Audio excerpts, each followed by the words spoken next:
I don't care if they can't see your face, but if you guys see right here on these two examples, so for HELOC, let's say your house is worth $500,000. Your current mortgage balance is $400,000. You have $100,000 worth of equity.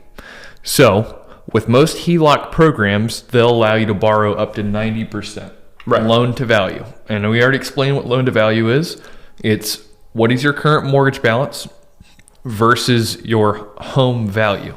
What this actually would be called is combined loan to value, because a HELOC is another loan. So you're adding two loans together to get that combined loan to value. So you could do up to a $50,000 line of credit in this scenario, right? So you're not paying, this is the big thing, is you're not paying anything on that HELOC unless you take a draw. Right. So it would be, most banks will have it where there's a zero balance until you do a draw. Some of the lenders that I work with, they require an initial draw. So there's different ways to game that game.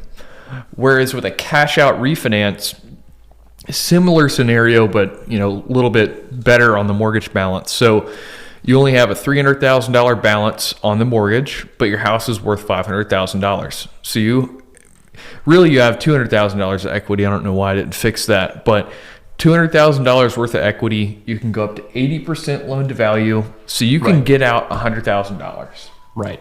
And it's fixed rate. It's all in one loan. You're not having to play, tic-tac-toe. How much do I owe? So that's the big thing. Just explaining these two. If you guys have questions, if you feel like I didn't explain it well enough, please let me know. But I'd be happy to answer that. But Walker, let's let you talk, man. I know. Let's let you talk. Oh, just for a minute. All right. So when is it time to sell? Just big overarching points: growing family, empty nest, new job, home maintenance. So that can really vary depending on your situation. If you have a growing family, whether you're newly married or you have a newborn on the way or one that just came in, you might have to have more bedrooms, more square footage. You might want a bigger backyard, various things. You might want to be closer to schools. And so depending on your ever-evolving needs, because we're people, we change. The only thing constant in life is change. This is true. That is true. And taxes and death. Taxes, death, and change. There you go. But if your family's growing, it's probably time to move into a bigger home, especially if the one that you bought initially was smaller. Let's say it was a 2-bedroom or a 1-bedroom, or even a townhouse or a condo, which, depending on the situation, can be the right move for people. Yeah. I know that there are people who go, I would never buy a condo. And then there are people who go, all I want is a condo. Yep. So it really does depend.